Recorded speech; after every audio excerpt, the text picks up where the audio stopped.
ॐ ज्ञानतिमिरन्धस्य ज्ञानाञ्जनशलाकया चक्षुन्मिलितं येन तस्मै श्रीगुरवे नमः। श्रीचैतन्यमनोभीष्टं स्थापितं येन भूतले स्वयं रूपकदा मह्यं ददाति स्वपदान्तिकं। वन्देऽहं श्रीगुरो श्रीयुतापदकमलं श्रीगुरून् वैष्णवांश्च। श्रीरूपं साग्रजातं सहगण रघुनाथान्वितं तं सजीवं साद्वैतं सावधूतं परिजनसहितं कृष्ण चैतन्यदेवं श्रीराधाकृष्णपादा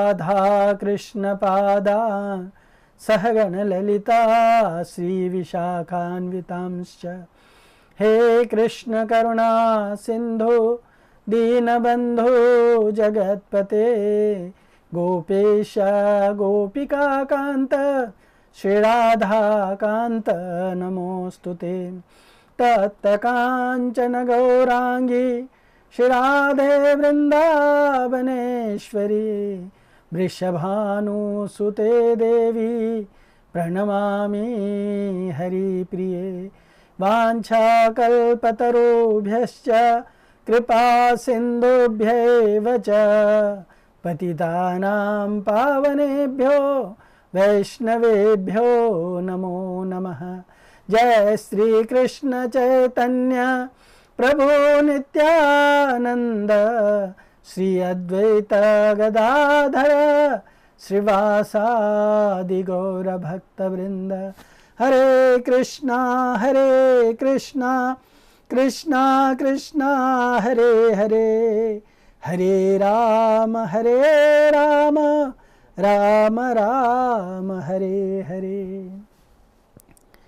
हरे कृष्णा। ऑनलाइन में प्रेजेंट सभी डिवोटीज को मेरा दंडवत प्रणाम। हम लोग ऑनलाइन धाम यात्रा सीरीज़ कर रहे हैं, तो उसके अंतर्गत मुझे निर्देश हुआ है कि हम लोग आज प्रयागराज के बारे में चर्चा करें। तो उसके बारे में हम जो जानते हैं थोड़ा बहुत उसके आपको साथ में शेयर करना चाहते हैं।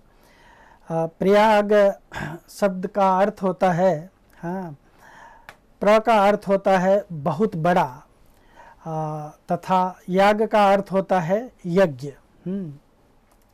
तो कहा जाता है कि प्रकृष्टो यज्ञो अद्भुत यत्र तदेव प्रयागः। यानी इस प्रकार इस जगह का नाम जहाँ पे अद्भुत यज्ञ हुआ था वो प्रयाग कहलाता है। दूसरा वह स्थान है जहाँ पे यज्ञ हुए हों, तो प्रयाग मीन्स जहाँ पे यज्ञ होता है उसे प्रयाग कहते हैं। प्रकृष्टम सर्व यागेभ्य प्रयाग इति उच्यते। यानी जो जहाँ पे सृष्टि के आदि में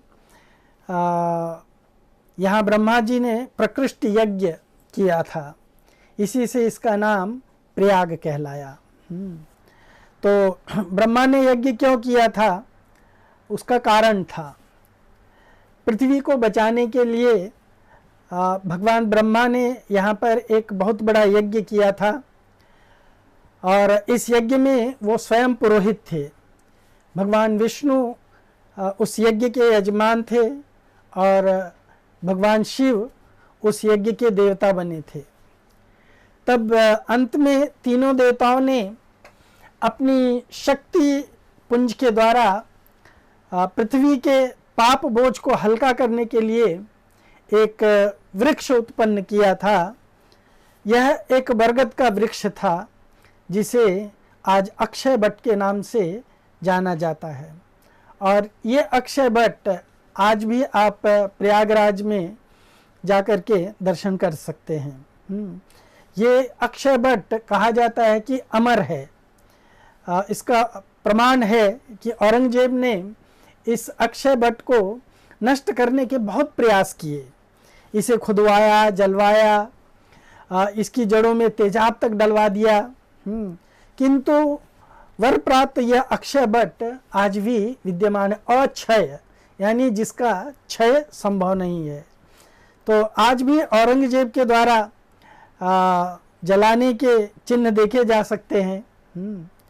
और इस संबंध में चीन से एक यात्री आए थे, वेन स्वांग, ने इसके विचित्र प्रभाव से प्रभावित होकर के अपने संस्मरण में इसका उल्लेख किया था। इसको प्रयाग कहते हैं। भारत को देवभूमि कहते हैं, और विशेष करके जो उत्तर खंड है, उत्तर भारत है, उसको स्पेशल रूप से देवभूमि कहा जाता है। तो भारत देश में ऐसे 6 प्रयाग हैं। एक है देव प्रयाग, फिर दूसरा है रुद्र प्रयाग, तीसरा है कर्ण प्रयाग, चौथा है नंद प्रयाग, और 5वां है विष्णु प्रयाग, और जो प्रयागराज या इलाहाबाद जिसको कहा जाता है, वहाँ पे तीर्थराज प्रयाग है। तीर्थराज के प्रयाग के महात्म्य से सारा वैदिक साहित्य भरा पड़ा है।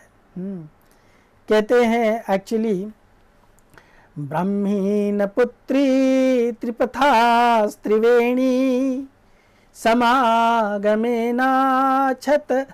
योगमात्रान् यत्राप्लुप्तान् ब्रह्मपदं नयन्ति स तीर्थराजो जयति प्रयाग। श्यामो वटो श्यामगुणं वृणोति स्वच्छायया श्यामलया जनानां। श्यामं श्रमं कृतन्ति अत्र दृष्ट स तीर्थराजो जयति प्रयागः। ये पद्म पुराण के उत्तरखंड में वर्णन आता है इसका अर्थ है, सरस्वती, यमुना और गंगा का जहाँ संगम है, जहाँ स्नान करने वाले ब्रह्मपद को प्राप्त होते हैं, उस तीर्थराज प्रयाग की जय हो। जहाँ श्यामल अक्षयवट अपनी छाया से मनुष्यों को दिव्य सत्वगुण प्रदान करता है, जहाँ भगवान माधव अपने दर्शन करने वालों को पाप ताप नष्ट कर डालते हैं या काट डालते हैं, उस तीर्थराज प्रयाग की जय हो। कहा जाता है, सिता सिते सरिते यत्र संगते तत्राप्लुप्तासो दिवमुत्पतन्ति। सिता असिते, सीता मतलब होता है वाइट, असिते मतलब होता है ब्लैक। तो जहाँ पे सफ़ेद धौली गंगा और श्यामल यमुना, सरिते यत्र संगते, जहाँ पे वो आकर के मिलती हैं आपस में, तत्राप्लुप्तो दिविम उत्पतन्ति। हाँ, ऋग्वेद की इस ऋचा में पद्म पुराण का ये जो ऊपर का हम लोगों ने श्लोक पढ़ा, सतीर्थराजो जयति प्रयागः, उसका बहुत ही विस्तार से वर्णन हुआ है। हाँ, उसका उपबृहन किया गया है। इसको प्रयाग कहते हैं। प्रयाग के बारे में, तीर्थराज प्रयाग के महात्म्य से सारा वैदिक साहित्य भरा पड़ा है। पद्म पुराण कहता है, ग्रहाणां च यथा सूर्यो नक्षत्राणां यथा शशि तीर्थानाम उत्तमं तीर्थम प्रयागाख्याम अनुत्तमम। जैसे ग्रहों में सूर्य तथा ताराओं में चंद्रमा है, वैसे ही तीर्थों में प्रयाग सर्वोत्तम है।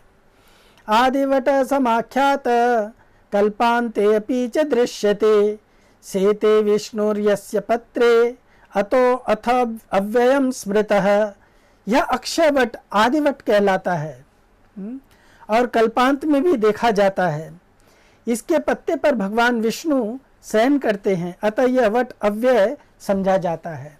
कहते हैं ना, हाँ, वटस्य पत्रस्य पुटशयानं बालमुकुन्दं मनसा स्मरामि, करारविन्दे न पदारविन्दे मुखारविन्दे विनिवेशयन्तं, वटस्य पत्रस्य पुटशयानं बालमुकुन्दं मनसा स्मरामि। तो इस अक्षय वट के पत्ते के ऊपर भगवान बाल मुकुंद, भगवान विष्णु जो है शयन करते हैं, और ये वट जो है अव्यय समझा जाता है। फिर पद्म पुराण में कहा गया है, माधवख्यास्तत्र देव सुखम तिष्ठन्ति नित्यसः, तस्य वै दर्शनम कार्यम महापापये प्रमुच्यते। यहाँ भगवान वेणी माधव या भगवान माधव नाम से सुखपूर्वक नित्य विराजते हैं। हम लोग इसके बारे में चर्चा करेंगे। 12 माधव हैं वहाँ पे, उसके बारे में मैं बताऊंगा आपको। उनका दर्शन करना चाहिए। ऐसा करने से मनुष्य महापापों से मुक्त हो जाते हैं। फिर कहते हैं, गोघ्नो वापि च चांडालो दुष्टो वा दुष्ट चेतनः बालघाती तथा विद्वान म्रियते तत्र वै यदा, स वै चतुर्भुजो भूत्वा वैकुंठे वसते चिराम। गोघाती, चांडाल, सठ, दुष्ट चित्त, बालघाती या मूर्ख, जो भी यहाँ मरता है वह चतुर्भुज होकर के अनंत काल तक वैकुंठ में वास करता है। फिर कहा गया है, प्रयागे तु नरो यस्तु माघ स्नानं करोति च, न तस्य फल संख्यास्ति शृणु देवर्षि सत्तम। हाँ, हे देवर्षि सत्तम, हे देवर्षि, हाँ, प्रयाग में जो माघ स्नान करता है उसके पुण्य फल की कोई गणना नहीं है, इतना पुण्य फल उसको प्राप्त होता है। तो इस तरह से प्रयागराज, तीर्थराज प्रयाग के महात्म्य का वर्णन हुआ है। और ये महात्म्य सुन करके हम जैसे प्रत्येक भक्त के मन में या डिवोटी के मन में ये इच्छा जागृत होती है कि कम से कम हम भी एक बार प्रयागराज के दर्शन करें। मैं आपको बताता हूँ, रामचरितमानस में तुलसीदास जी ने प्रयागराज का बहुत ही भूरी भूरी प्रशंसा किया है। हाँ, और जिस तरह से भगवान श्री चैतन्य महाप्रभु के द्वारा रूप गोस्वामी को शिक्षा प्रदान किया गया और उनको भक्ति ग्रंथों का निरूपण करने के लिए शक्ति संचारित की गई, उसी तरह से भगवान श्री रामचंद्र जी के बारे में जगबालिक ऋषि के द्वारा भरद्वाज ऋषि को भगवान राम के तत्व को प्रकाशित किया गया था। और उसके बाद में फिर ये बताने के बाद में भगवान राम के तत्व को प्रकाशित करने के लिए जो अगस्त ऋषि हैं उनको भगवान शिव जी जा कर के उनकी पत्नी सती के साथ में जा कर के मिलते हैं। उस तत्व का वर्णन किया गया है जहाँ पे भगवान शिव जी सती के माध्यम से सती के एपिसोड को स्मरण करते हुए पार्वती जी को भगवान राम के तत्व को बताते हैं, तो वो भी भक्ति तत्व को ही प्रकाशित करते हैं। हाँ, भगवान श्री रामचंद्र जी जब अपने पिता के वचन को पूरा करने के लिए वन में जाते हैं, तो उस समय वो श्रृंगवेरपुर से गुहा के साथ में, निषादराज गुहा के साथ में जब इसके प्रयागराज की तरफ बढ़ते हैं, तब तुलसीदास जी वर्णन करते हैं। हाँ, तव गणपति शिव सुमेरि प्रभु, नाई सुर सरहि माथ, सखानुज सिय सहित बन, गवन कीन रघुनाथ। भगवान श्री रघुनाथ जी गणेश जी और शिव जी को स्मरण करके तथा माता गंगा जी को मस्तक नवा करके सखा निषादराज, छोटे भाई लक्ष्मण और सीता जी के सहित वन को चल दिए। और उस दिन भगवान जो है जा कर के गंगा पार करके चलते चलते गए, तो तीर्थराज पहुंचने से पहले उसके बॉर्डर पे हाँ, पेड़ के नीचे निवास किए। लक्ष्मण जी ने लक्ष्मण जी और सखा गुहा ने भगवान के विश्राम की व्यवस्था कर दी। हाँ, प्रभु रामचंद्र जी ने सवेरे प्रातःकाल की सब क्रियाएं करके जाकर के तीर्थों के राजा प्रयाग के दर्शन किए। सो कहा गया है प्रयाग के बारे में एक एनालॉजी के माध्यम से, एक दृष्टांत के माध्यम से तुलसीदास जी कहते हैं कि प्रयागराज जो है वो कितना सुंदर देश है। कहते हैं सचिव सत्य श्रद्धा प्रिय नारी, माधव सरिस मीतु हितकारी, चारि पदार्थ भर भंडारू, पुण्य प्रदेश देशयति चारु।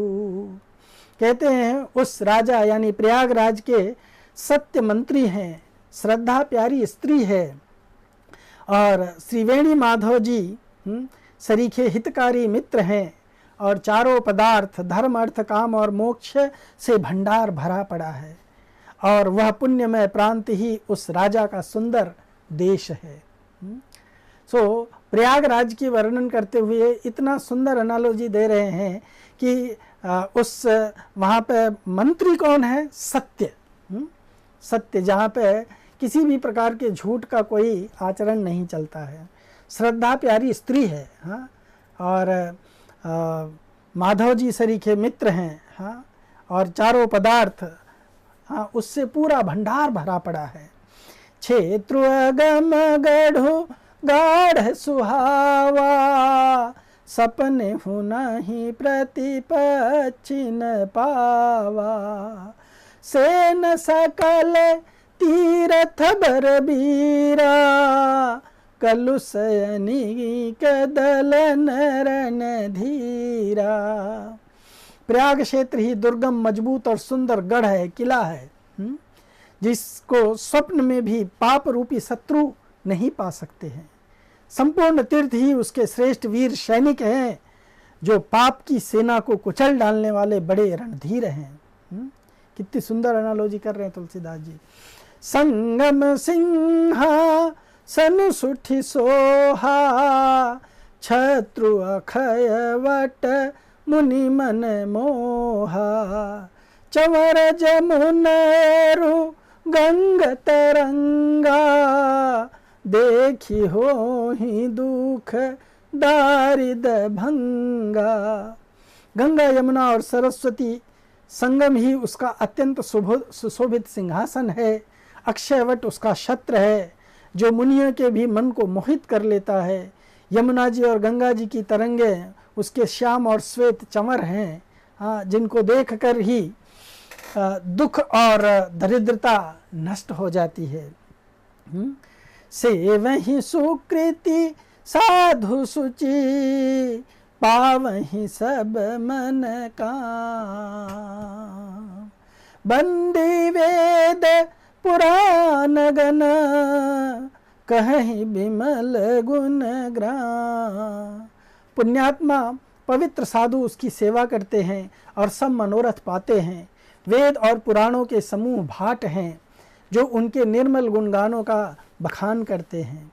को कही सकई प्रयाग प्रभाऊ, कलुष पुंज कुंजर मृगराऊ, असती रथपति देखि सुहावा, सुख सागर रघुबर सुख पावा। पापों के समूह रूपी हाथी के मारने के लिए सिंह रूप प्रयागराज का प्रभाव या महत्व या महात्म्य कौन कह सकता है। ऐसे सुहावने तीर्थराज का दर्शन कर सुख के समुद्र रघुकुल श्रेष्ठ श्री राम जी ने भी सुख पाया।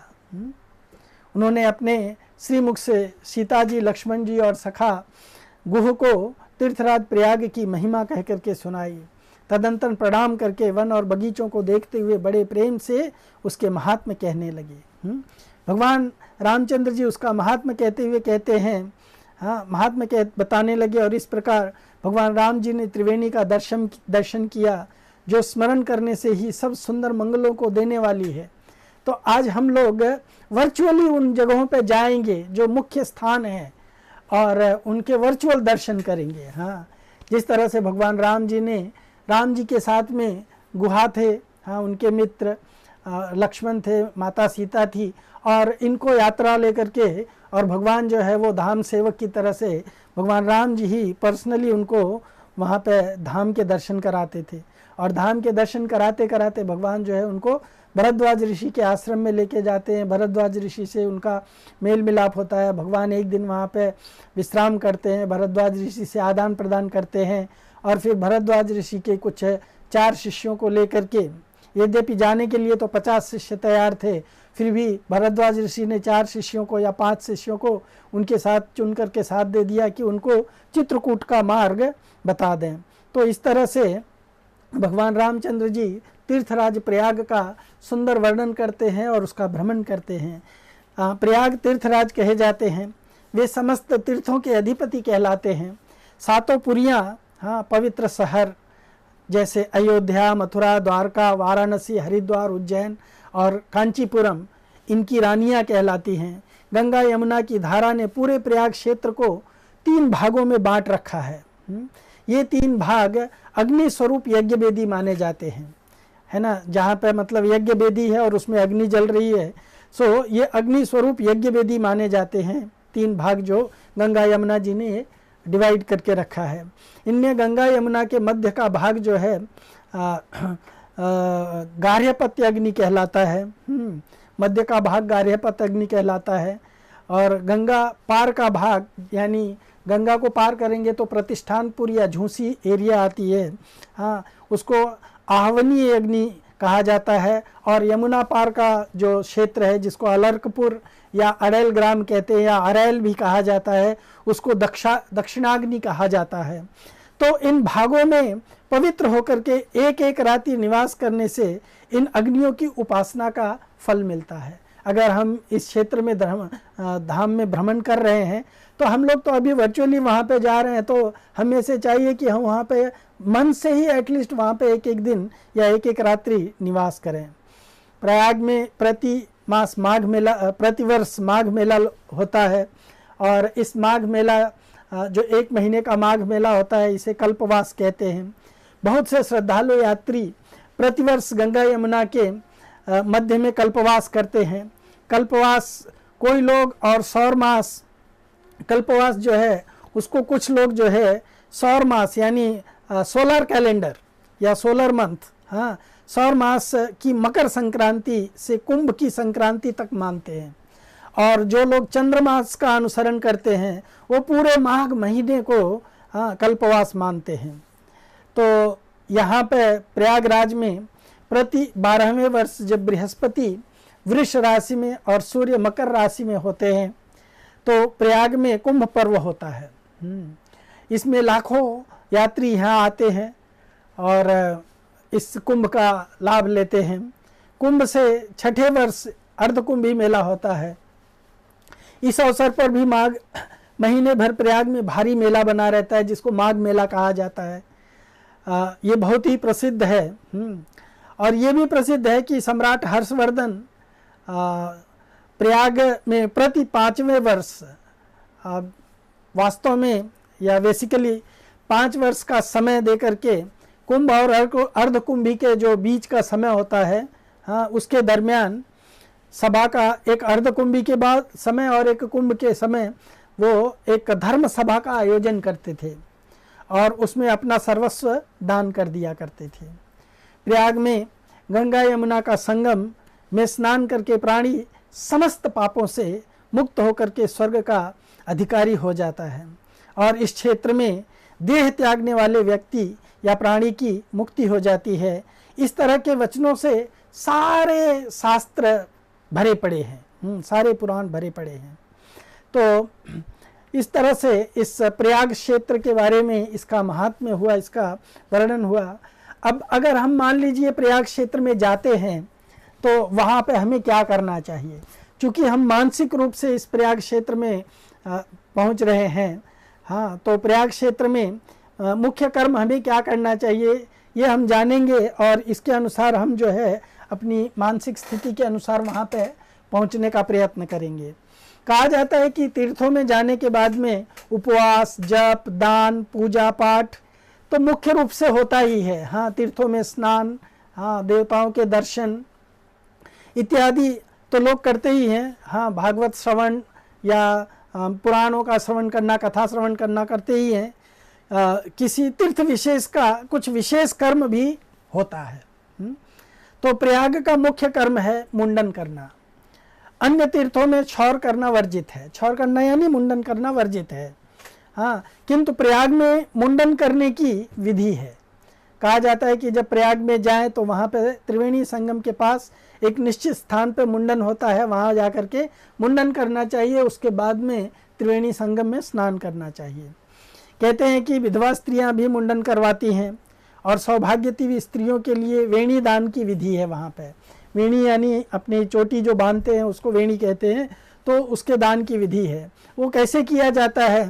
कहते हैं कि सौभाग्यवती स्त्री पति के साथ त्रिवेणी के स्थान पर वेणी दान का संकल्प करके फिर हल्दी लगा करके त्रिवेणी में स्नान करती है और तब बाहर आकर के पति से वेणी दान की आज्ञा लेती है। स्नान के समय उसकी वेणी बंधी रहनी चाहिए, बाल खुले नहीं होनी चाहिए, उतरी वेणी की तरह से बंधी रहनी चाहिए। और जब वो आज्ञा लेकर के पति जो है उसकी वेणी जब वो स्नान करके आती है और पति से आज्ञा मांगती है तो पति जो है स्त्री की वेणी के छोर पर कुछ मंगल द्रव्य बांधता है, यानी जो चोटी होती है उसकी चोटी के एंड में कुछ मंगल द्रव्य बांधता है और फिर कैंची या छुरे से उस वेणी के अग्र भाग को, यानी छोटे से थोड़े से भाग को, हाँ, जिसमें मंगल द्रव्य बधा हुआ है उसको काट करके स्त्री के हाथ में देता है और स्त्री जब उस सामग्री को त्रिवेणी में प्रवाहित कर देती है उसके पश्चात फिर उसमें स्नान करती है। पति से परमिशन लेकर के उस कटी हुई वेणी को मंगल द्रव्य के साथ में त्रिवेणी संगम में प्रवाहित करके फिर उसमें स्नान करती है। मुंडन के बाद त्रिवेणी स्नान होता है, जहाँ गंगा जी का उज्ज्वल जल और यमुना जी के नीले जल से मिलता हो। गंगा जी एक तरफ से आती हैं, यमुना जी इस तरफ से आती हैं और जहाँ उनका दोनों अलग अलग रंग का जल मिलता है वही संगम स्थल कहलाता है। यहाँ सरस्वती नदी जो है वो गुप्त रूप में रहती हैं और किले के दक्षिण यमुना तट पर एक कुंड है। उस कुंड में उसी को पंडे जो है सरस्वती नदी का स्थान बतला करके पूजन कराते हैं। हाँ, संगम का स्थान बदलता रहता है। क्योंकि नदियों का प्रवाह जो है कभी किसी की धारा तेज हो जाती है, कभी किसी की धारा कम हो जाती है। हाँ, कहते हैं कि वर्षा के दिनों में गंगा जल सफ़ेदी लिए मटमैला और यमुना जल लालिमा लिए होता है। शीतकाल में गंगा जल अत्यंत शीतल और यमुना जल कुछ उष्ण रहता है। संगम पर यह अंतर स्पष्ट दिखाई देता है। जैसे ही आप वहाँ जाएंगे तो आप देखेंगे कि किस तरह से यमुना और गंगा का जल जो है एक धारा के रूप में आकर के एक जगह पे ज्वाइंट होता है, उसी जगह को संगम कहा जाता है। हाँ, तो नौका में प्रायः लोग बैठ करके संगम में स्नान करने के लिए जाते हैं। क्योंकि थोड़ी गहराई होती है, पर जहाँ ज़्यादा पानी नहीं होता है तो कुछ लोग पैदल दूर तक जल में चल करके भी संगम में स्नान करते हुए बहुत सारे लोगों को आप वहाँ पे देख सकते हैं। तो इस तरह से वहाँ पे त्रिवेणी में स्नान का या मुख्य कर्म जो है, हाँ, त्रिवेणी में स्नान का या मुख्य कर्म जो है, क्षौर कर्म जो है, उसका कार्य करना चाहिए। वहाँ जाने के बाद में हम यहाँ से मेंटली तो कर सकते हैं, पर कभी अगर हमें जाने का अवसर मिला तो इस अवसर को कभी हमें नहीं चूकना चाहिए और इसका लाभ लेना चाहिए। तो अब हम लोग जानेंगे कि त्रिवेणी या जो प्रयागराज हैं, प्रयागराज में मुख्य दर्शनीय देवस्थान क्या क्या हैं, उसके बारे में हम लोग थोड़ा चर्चा करेंगे, उसको जानने की कोशिश करेंगे। कहते हैं त्रिवेणी माधवम सोमम भरद्वाजम च वासुकिम वंदे अक्षयवटम शेषम प्रयागम तीर्थनायकम। हाँ, त्रिवेणी, वेणी माधव, सोमेश्वर, भरद्वाज आश्रम, वासुकी नाग, अक्षयवट और शेष या बलदेव जी प्रयाग के मुख्य स्थान हैं। इनके दर्शन जब प्रयाग में जाते हैं तो गंगा स्नान या त्रिवेणी संगम में स्नान के अलावा इनके भी दर्शन करने जरूरी है, इनके भी दर्शन करना चाहिए। इसके अतिरिक्त और भी बहुत से देवस्थान प्रयाग क्षेत्र में हैं, उन्हें हमें जानना चाहिए। वेणी माधव या कह लीजिए कि भगवान माधव जो है वहाँ पे 12 रूप धर करके, या माधव कृष्ण को कहते हैं, तो कृष्ण वहाँ पे 12 अलग अलग रूप धारण करके उस प्रयाग क्षेत्र की रक्षा करते हैं। जैसा हम लोगों ने चर्चा किया कि प्रयाग जो है उसको गंगा और यमुना की धारा जो है 3 भाग में विभाजित करती है।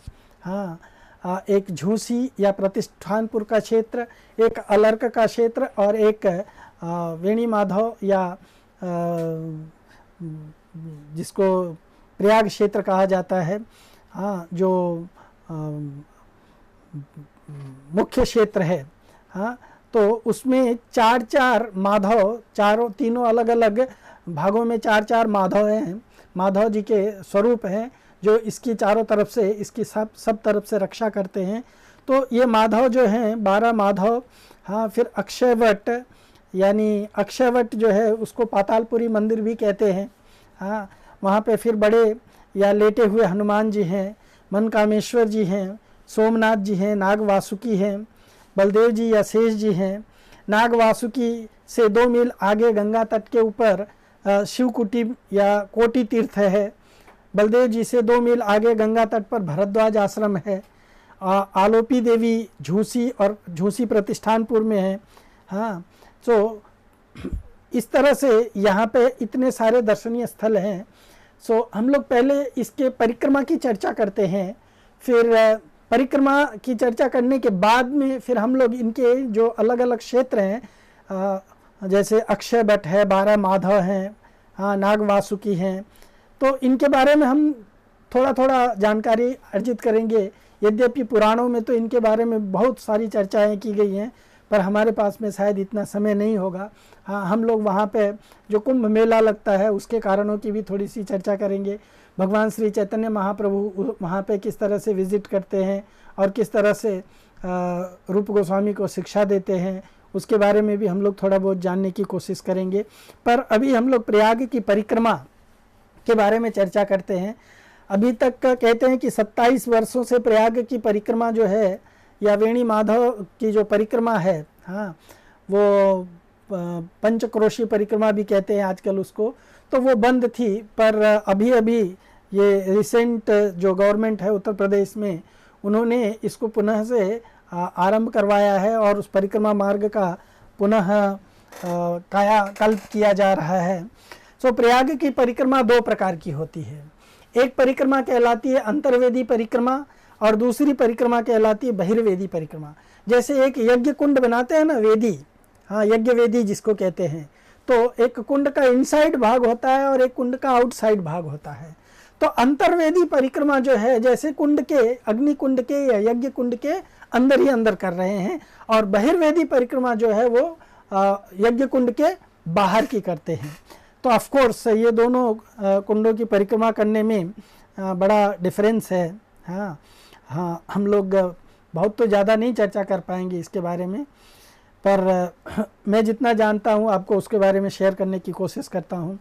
अंतर्वेदी परिक्रमा कहते हैं कि 2 दिन में होती है, और बहिर्वेदी परिक्रमा जो है उसको पूरा करने के लिए 10 दिन लगते हैं। अंतर्वेदी परिक्रमा त्रिवेणी स्नान करके जल रूप विराजमान बिंदु माधव का पूजन करके परिक्रमा प्रारंभ करनी चाहिए।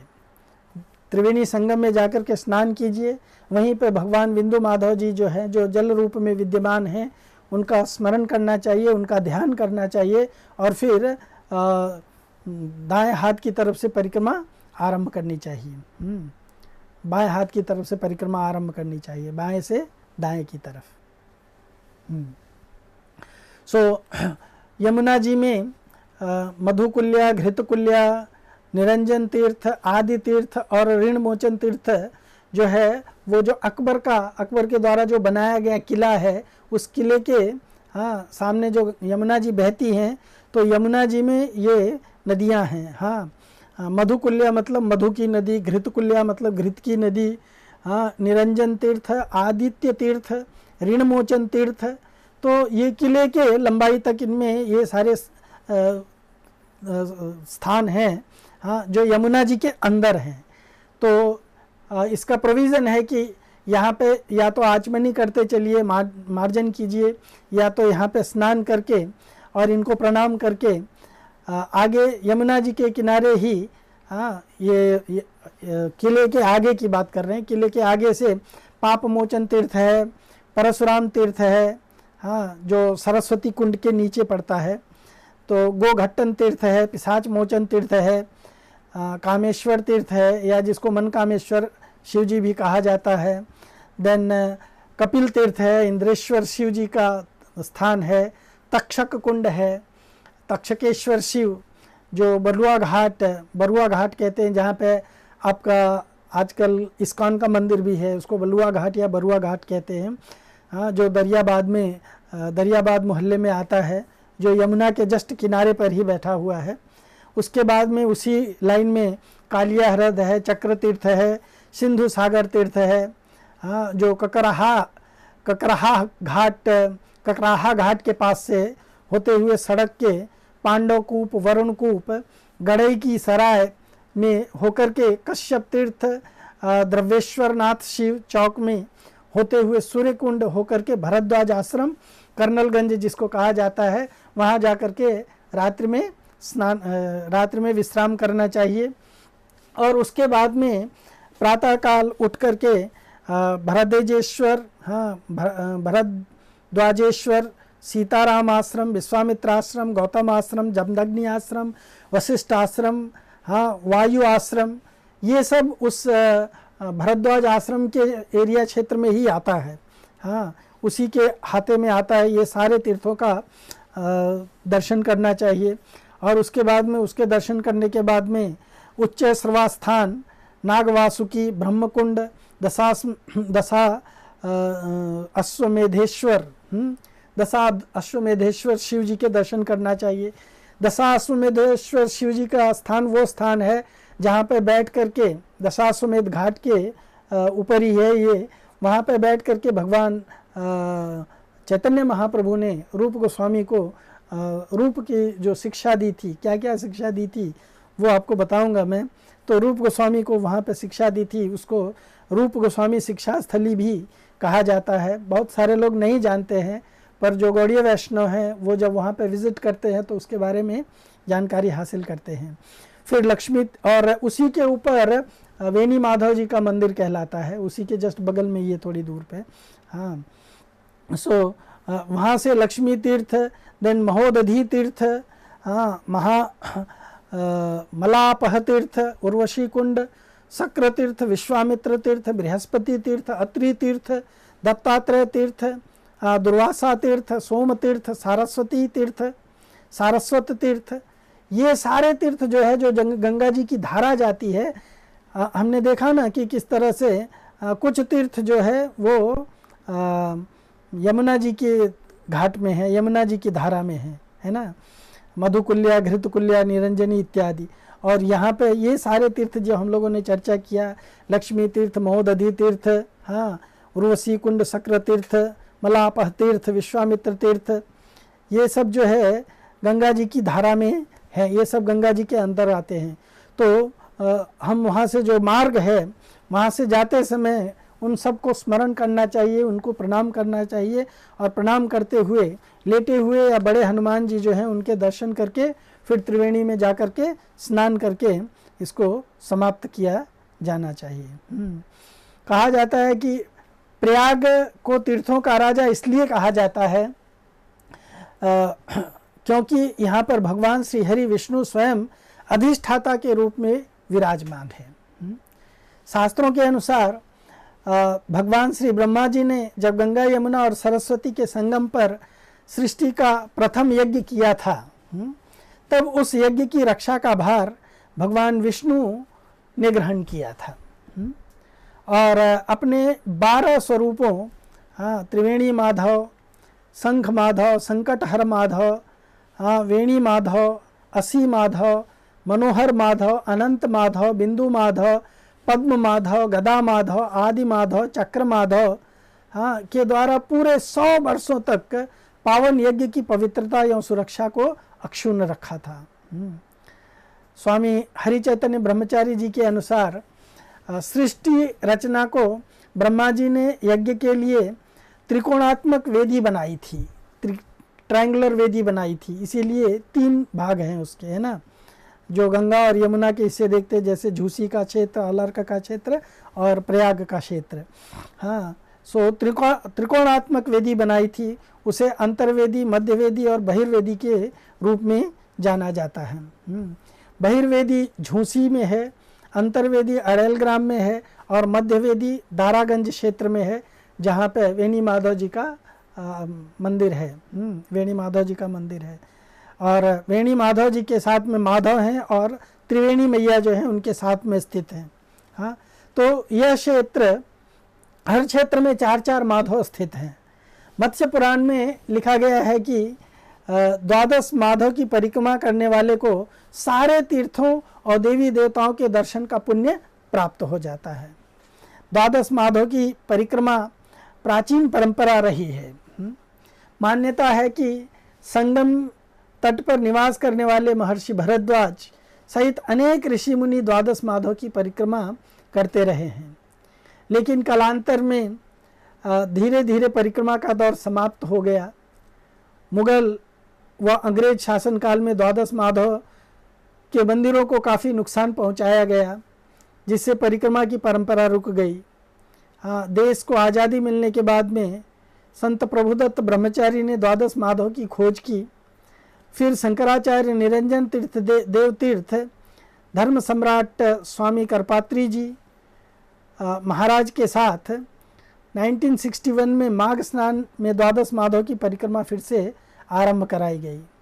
तब संतों और भक्तों ने मिलकर के 3 दिन पदयात्रा करते हुए परिक्रमा पूरी की थी। यह परिक्रमा पुनः 1987 में बंद हो गई। फिर 3 साल के अंतराल के बाद 1991 में स्वामी हरि चैतन्य ब्रह्मचारी ने परिक्रमा पूरी कराई। परिक्रमा पुनः शुरुआत कराई। उसके बाद से ये फिर बंद हो गई। फिर अखिल भारतीय अखाड़ा परिषद महंत नरेंद्र गिरी व महामंत्री महंत गिरी ने मुख्यमंत्री योगी आदित्यनाथ जी को परिक्रमा के धार्मिक महत्व से जब अवगत कराया और 12 माधव मंदिरों का जीर्णोद्धार करा करके परिक्रमा शुरू कराने की मांग की, तो मुख्यमंत्री के निर्देश पर प्रशासन ने परिक्रमा पुनः शुरू कराने की पहल की और 2018 से ये परिक्रमा पुनः आरंभ हो चुकी है। इस परिक्रमा में 5 दिवसीय भगवान श्री 12 माधव परिक्रमा 10 जनवरी 2020 को संपन्न हुई थी, जो पिछली परिक्रमा हुई थी। तो ये 12 माधव कहाँ पर स्थित हैं? प्रयागराज में वेणी माधव जी दारागंज में स्थित हैं, जो त्रिवेणी कहलाते हैं। त्रिवेणी के तट पर वेणी माधव विद्यमान हैं। यह प्रयाग के नगर देवता कहलाते हैं या राजा कहलाते हैं। और त्रिवेणी माधव ये गंगा यमुना के मध्य में विराजमान है। अनंत माधव, हाँ, गंगा यमुना का जो धारा है वहाँ पे वो विराजमान है। अनंत माधव दारागंज मोहल्ले में अनंत माधव का प्राचीन मंदिर है। हाँ, जहाँ पे वेणी माधव जी का मंदिर है उसके अगल बगल में ही अनंत माधव जी का भी प्राचीन मंदिर है। फिर असी माधव शहर के ईशान कोण में स्थित नाग वासुकी मंदिर। वेणी माधव जी के मंदिर से अगर आप लेफ्ट साइड में जाएंगे तो 2 किलोमीटर या 2-2.5 किलोमीटर के डिस्टेंस पे नाग वासुकी जी का मंदिर है। उसके पास ही असी माधव जी का मंदिर है। और मनोहर माधव जान सेनगंज मोहल्ले में मनोहर माधव जी का वास है। हाँ, द्रव्येश्वर नाथ महादेव मंदिर में लक्ष्मी युक्त मनोहर माधव जी वहाँ पर रहते हैं। ये मनोहर माधव जी का जो मोहल्ला है ये अरेल ग्राम के क्षेत्र में आता है। बिंदु माधव शहर के वायव्य कोण में द्रौपदी घाट के पास बिंदु माधव जी का मंदिर है। श्री आदि माधव जो है संगम के मध्य जल रूप में आदि माधव जी विराजमान हैं। चक्र माधव जो है प्रयाग के अग्निकोण में अरेल में स्थित हैं। चक्र माधव भगवान सोमेश्वर के मंदिर में लगा हुआ है, इनका पावन स्थल। वहाँ पे भगवान सोमेश्वर जी का मंदिर है, वहीं पे चक्र माधव जी का भी विग्रह विराजमान है। पद्म माधव जो है यमुना पार के घूरपुर के आगे भीटा मार्ग पर बीकर देवरिया ग्राम में स्थित है। ये पद्म माधव जी कहलाते हैं। संकटहर माधव झूसी में गंगा तट पर स्थित वट वृक्ष से संकटहर माधव का वास है, वट वृक्ष में। और शंख माधव झूसी के छतनाग में मुंशी के बगीचे में प्रसिद्ध हैं, जिसे शंख माधव की स्थली माना जाता है। कृष्ण को माधव कहा जाता है और मान्यता ये है कि प्रयागराज में संगम की रक्षा करने के लिए कृष्ण ने ही ये 12 रूप धारण किए थे और उन्हीं रूपों में यहाँ पे विराजमान भी हैं। उन रूपों की याद में 12 स्थानों पर मंदिर बने हुए थे जो अब जीर्णशीर्ण अवस्था में हैं और उत्तर प्रदेश सरकार इन मंदिरों का जीर्णोद्धार करा रही है। पौराणिक मान्यता है कि भगवान माधव ने प्रयाग में अवतरित होकर के गंगा, यमुना और सरस्वती को बचाने के लिए एक राक्षस से युद्ध किया और उसका वध किया था। राक्षस का नाम था गजकर्ण। गजकर्ण राक्षस जो है गजकर्ण राक्षस वध के बाद संगम की रक्षा के लिए भगवान ने ये 12 रूप धारण किए हुए थे माधव के, हाँ, जो प्रयाग में विराजमान हैं। इन्हीं रूपों की स्मृति में प्रयाग और उसके आसपास में 12 मंदिर बने हुए हैं जिन्हें माधव मंदिर कहा जाता है। समय बीतने के साथ साथ ये मंदिर जब सब जीर्ण शीर्ण हो गए, अब इन मंदिरों के बारे में ज़्यादा पता नहीं है, पर फिर से चूँकि इसकी खोज की जा रही है और खोज कर रहे हैं, इसकी परिक्रमा को पुनः स्थापित कर रहे हैं, तो ये इन मंदिरों के खोज हो रहे हैं। और अब अगर आप प्रयागराज में जाकर के इन माधव मंदिरों के दर्शन करने की कोशिश करेंगे तो आपको ये पता चलेंगे। कहते हैं कि गजकर्ण राक्षस जो है उसको गजकर्ण एक रोग होता है, चर्म रोग होता है, तो उस राक्षस को ये चर्म रोग हो गया था। तो वो राक्षस जो है एक बार जाकर के नारद ऋषि से मिलता है और उनको अपने इस रोग के बारे में बताता है, उससे निदान का उपाय पूछता है। नारद जी उसको कहते हैं कि तुम त्रिवेणी संगम पर, पृथ्वी लोक पर त्रिवेणी संगम में जाकर के, हाँ, प्रयागराज में त्रिवेणी संगम में जाकर के स्नान करो तो तुम्हारा ये रोग दूर हो जाएगा। तो वो राक्षस यहाँ पे आता है और आकर के एक्चुअली उसको एक्जिमा या जो खुजली कहते हैं ऐसा कुछ रोग हो गया था। हाँ, तो उसको नारद जी ने संगम में आकर के स्नान करने का परामर्श दिया। संगम में स्नान करने पर उसका गजकर्ण ठीक हो गया, उसका एक्जिमा जो है वो ठीक हो गया। एक्चुअली चूँकि उस राक्षस को वो गजकर्ण बहुत तेज़ी से हुआ था, इसीलिए उस बीमारी एक्जिमा को गजकर्ण कहा जाने लगा। इसके बाद उसे लगा कि ये तीनों नदियाँ जो है, जब उसका ठीक हो गया तो उसको लगा कि ये तीनों नदियाँ जड़ा बहुत ज़्यादा मेडिसिनल है, ये उपयोगी है, तो इन नदियों को, हाँ, वो अपने साथ ले जाने के लिए इन नदियों का, तीनों नदियों का जल पी गया। सो उस राक्षस से नदियों को मुक्त कराने के लिए भगवान माधव मंगलवार के दिन, हाँ, प्रयाग में आए और उस राक्षस से 2 दिन तक युद्ध चला। 3 दिन तक युद्ध चला, मंगलवार, बुधवार और गुरुवार। तो गुरुवार को उस राक्षस का उन्होंने वध कर दिया और गुरुवार को उस राक्षस का वध कर दिया। और जब वो मारा गया तो ये नदियाँ जो है पुनः वापस आ गई और फिर से प्रवाहित होने लगी। तो जब भगवान जाने लगे, माधव जी जब जाने लगे, तो भक्तों ने भगवान से निवेदन किया कि प्रभु, ये गजकर्ण राक्षस से आपने संगम को बचा तो लिया, इस त्रिवेणी संगम को बचा तो लिया, पर हो सकता है कोई इसी तरह का दूसरा शक्तिशाली राक्षस आकर के फिर से इन नदियों को यहाँ से उड़ा ले जाए, तो आप इसकी रक्षा का भार संभालिए और आप यहीं रह जाइए। तो भक्तों की बात मान करके भगवान जो है यहीं पे त्रिवेणी माता के रक्षा करने के लिए यहाँ पे वेणी माधव के रूप में, वेणी माधव जी राजा हैं और उनके जो 12 स्वरूप हैं, ये 12 स्वरूप अलग अलग जगहों पे विराजमान हैं। ऐतिहासिक और धार्मिक महत्व वाले इन मंदिरों के बारे में किसी ने कोई चिंता नहीं की, पर साधु संतों ने मिल करके इनको पुनः से उभारा है। गदा माधव जी जो है वो छिवकी रेलवे स्टेशन के पास में है। हाँ, तो इस तरह से यहाँ पे बहुत सारे माधव जी के मंदिर हैं। हाँ, माधव जी के मंदिर हैं। तो ये तो परिक्रमा का हो गया, माधव परिक्रमा का मंदिर हो गया, पंचकोशी परिक्रमा के अंतर्गत ये आ जाते हैं। और जो 10 दिन की परिक्रमा चलती है, वो 10 दिन की परिक्रमा भी वे त्रिवेणी संगम में स्नान करके फिर वहाँ से ही ये 5 जो तीर्थ हैं उन तीर्थों में स्नान करके, यमुना जी के अंदर जो तीर्थ हैं उन तीर्थों में स्नान करके फिर नौका से अड़ैल ग्राम या अलर्कपुर जाते हैं, वहाँ से फिर दर्शन करके फिर वहाँ विश्राम करते हैं। ऐसे चलते चलते फिर अलग अलग जगहों पे विश्राम करके और फिर से झूसी होते हुए, प्रतिष्ठानपुर होते हुए पुनः त्रिवेणी संगम में आकर के फिर स्नान करते हैं। और इस तरह से ये त्रिवेणी संगम के अगल बगल त्रिवेणी संगम की परिक्रमा हुई। अगर हम कभी वहाँ पे जाएं तो हमको इन स्थानों के दर्शन जरूर करना चाहिए।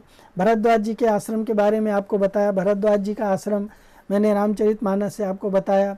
नाग वासुकी जी का जो मंदिर है उसके बारे में बताता हूँ। नाग वासुकी जी का मंदिर जो है बहुत ही भव्य और प्रसिद्ध है। हाँ, कहा जाता है कि गंगा जी जब इस धरती पर पधारी और इस धरती पर होकर के गंगा जी पाताल को गई, इसलिए उस जगह को पातालपुरी भी कहा जाता है। पाताल को गई और पाताल में जो जा कर के वो नाग वासुकी के मस्तक पर जो भोगावती तीर्थ है, उस भोगावती तीर्थ में, चूँकि भोगावती जंगल में गंगा जी वहाँ पे जा कर के अपनी धारा को गिराती हैं, तो उस तीर्थ का नाम भोगावती तीर्थ पड़ता है, जो नाग वासुकी जी के मस्तक पर विराजमान है। और इसीलिए नाग वासुकी जी वहाँ से जब त्रिवेणी संगम में स्नान करने के लिए शेषनाग जी के साथ में आए, तो उनके कमेमोरेशन में यहाँ पे ये नाग वासुकी जी का मंदिर बनाया गया है। कहा जाता है कि जब गंगा जी में बाढ़ आती है तो पातालपुरी में वहाँ पे पूरा पानी भर जाता है, उनकी सीढ़ियों पे पानी भर जाता है। एक्चुअली महाराष्ट्र के एक राजा थे, उनके मंत्री ने ये मंदिर बनवाया था एक मुग़ल राजा को, जो उस समय प्रयागराज के अधिपति थे, उनको मार करके और उन्होंने पूरा प्रयाग को अपने कब्जे में ले लिया था। तो उनके मंत्री ने राजा के लिए मनौती कुछ मानी थी, उसके बदले में उनकी जो इच्छा थी वो पूरी हो गई, उनका रोग नष्ट हो गया, इसलिए उन्होंने वो नाग वासुकी का वहाँ पे मंदिर बनाया था। और नाग वासुकी जी, आप जानते हैं कि नाग वासुकी जी को मथानी के रूप में, मंदराचल पर्वत को मथानी, नाग वासुकी को उसकी रस्सी के रूप में मिला करके जो समुद्र मंथन हुआ था, और समुद्र मंथन के बाद में जो अमृत प्रकट हुआ था, हाँ, उसमें से बहुत सारे 14 रत्न प्रकट हुए थे, पर उसमें से जो अमृत प्रकट हुआ था उसके लिए देवता और राक्षस आपस में लड़ाई करने लग गए थे, झगड़ा करने लग गए थे।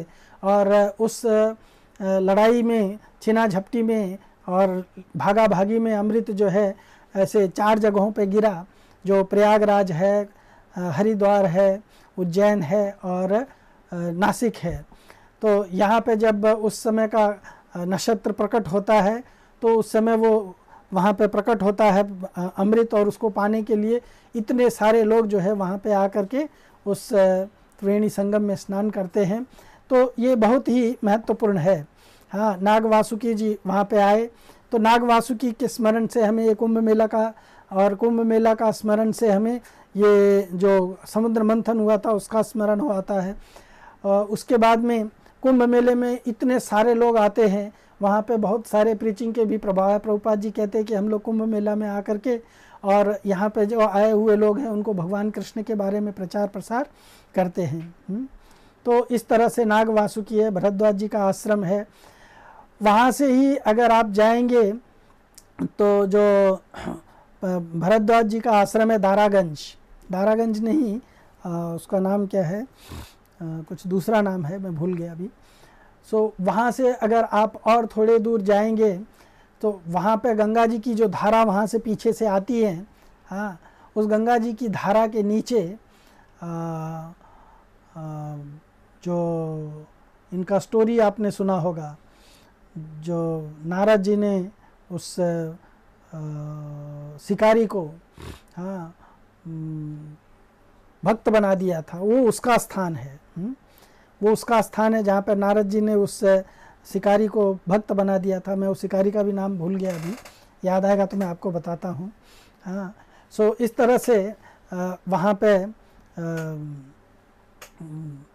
बहुत सारे स्थान हैं जहाँ पे हम जा कर के दर्शन कर सकते हैं। शिवपुरी है, हाँ, झूसी है, अड़ेल ग्राम में भगवान श्री चैतन्य महाप्रभु जाते हैं, वहाँ पे इनका क्या नाम है, इसका बल्लभ भट्ट जी भगवान चैतन्य महाप्रभु को इनवाइट करते हैं।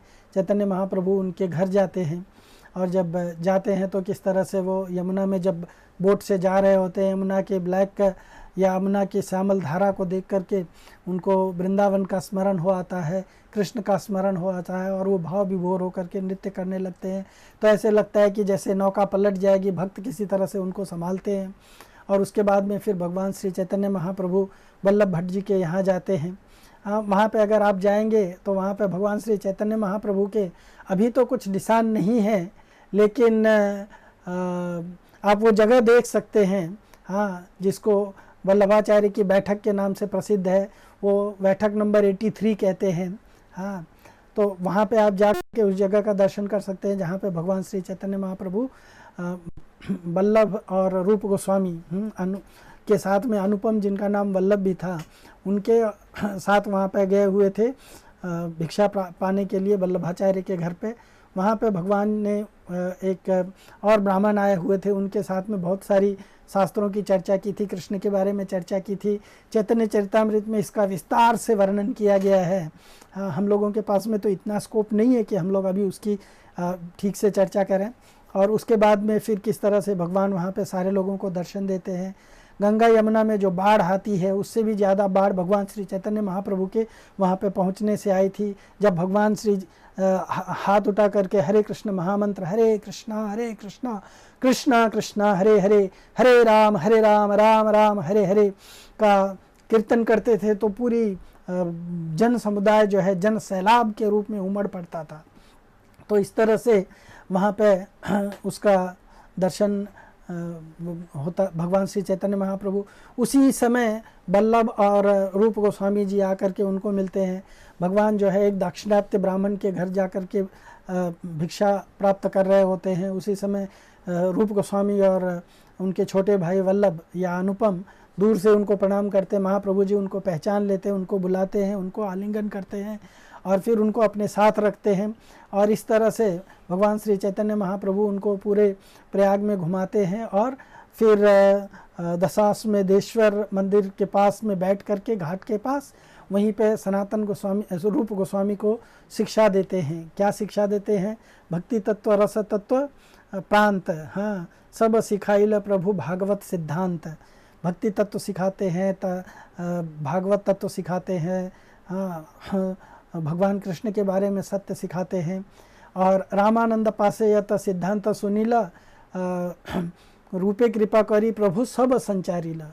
रामानंद जी के साथ में जो महाप्रभु जी का संवाद हुआ था, उस संवाद के दौरान उन्होंने जो तत्व प्रकाशित किया था रामानंद राय जी के मुख से, उसको भी भगवान श्री चैतन्य महाप्रभु रूप गोस्वामी को संचार करते हैं और रूप गोस्वामी को कहते हैं कि किस तरह से जाकर के भक्ति ग्रंथों का प्रणयन करें। और रूप गोस्वामी इस तरह से भक्ति ग्रंथों का प्रणयन करने के लिए, हाँ, कहा जाता है कि कालेन वृंदावन के लिवार्ताम लुप्ते तिताम ख्यापयितुम विशिष्य कृपामृतेनाभिशेष च देवस् तत्रैव रूपम च सनातनम च। हाँ, वृंदावन की केली वार्ता, हाँ, भगवान की जो लीला थी, लीला वार्ता जो थी, वो काल के प्रभाव से लुप्त हो गई थी। भगवान श्री चैतन्य महाप्रभु ने रूप गोस्वामी और सनातन गोस्वामी को उसको समझाया। क्या क्या समझाया? कृष्ण तत्व, भक्ति तत्व, रस तत्व, प्रांत, सब सिखाइला प्रभु भागवत सिद्धांत। रामानंद पासे यत सिद्धांत सुनीला, रूपे कृपा करिता सब संचारीला। श्री रूप हृदय प्रभु शक्ति संचारीला, सर्वतत्व निरूपण प्रवीण करीला। भगवान श्री चैतन्य महाप्रभु ने द्वादश अश्वमेधेश्वर घाट के ऊपर बैठ करके बिंदु माधव जी के, वेणी माधव जी के मंदिर के नीचे रूप गोस्वामी को पूरी तरह से शक्ति संचारित किया, जिसका परिणाम ये हुआ कि रूप गोस्वामी ने कई सारे ग्रंथों का प्रणयन किया। रूप गोस्वामी ने कई सारे ग्रंथों का प्रणयन किया। उसमें भक्ति रसामृत सिंधु जो और उज्ज्वल नीलमणि जो भक्ति का एक विज्ञान है, भक्ति का एक समस्त विज्ञान है, उस विज्ञान को उन्होंने प्रकाशित किया, जिसको पढ़ करके, देख करके, सुन करके जो है लोग अपना जीवन सफल कर सकते हैं, उसको जान करके। तो इस तरह से भगवान श्री चैतन्य महाप्रभु और रूप गोस्वामी की लीला हुई। भरद्वाज जी के आश्रम के बारे में मैंने बता दिया। अक्षय वट जो है वहाँ पे जब अकबर ने राज्य किया था तो अकबर ने वहाँ पे यमुना के तट पे एक बहुत बड़ा किला बनाया था और उस किले के अंदर ही अक्षय वट जो है वो भी था। आजकल वो किला जो है भारत देश की जो डिफेंस फोर्स है, जो मिलिट्री है, उसके अधीन है। और वो अक्षय वट का दर्शन और जहाँ पे त्रिवेणी कूप या जिसको सरस्वती कूप कहा जाता है वो उसके अंदर है। तो बहुत सालों तक उसके दर्शन लोगों को नहीं हो रहे थे, पर अब उस त्रिवेणी कूप के दर्शन जो है वो लोग वहाँ पे कर सकते हैं। उस त्रिवेणी कूप में आप बहुत सारे कुछ देख सकते हैं, है ना। त्रिवेणी कूप में आप बहुत सारी चीज़ें देख सकते हैं, जैसे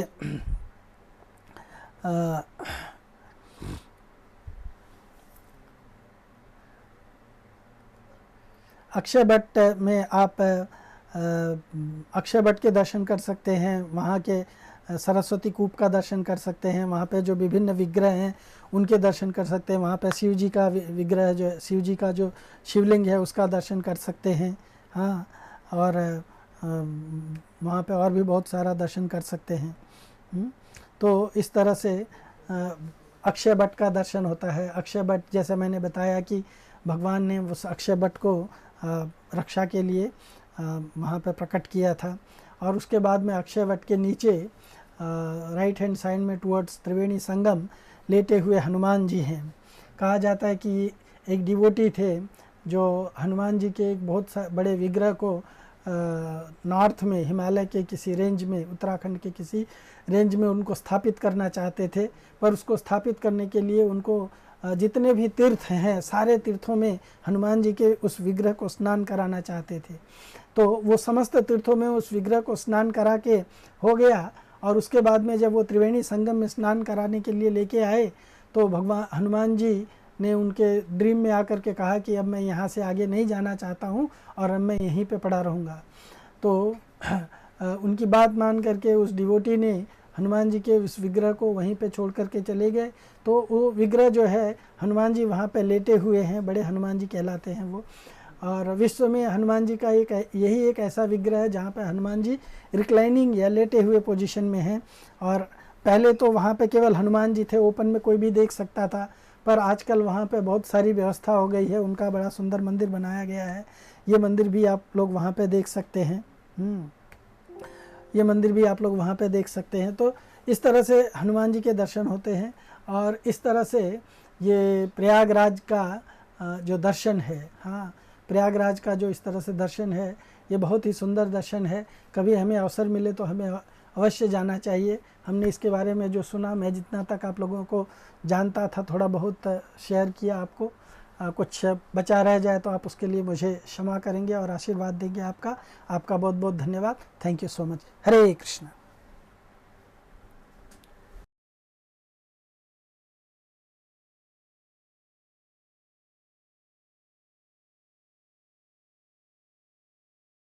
RG Media YouTube channel. Like, share, subscribe.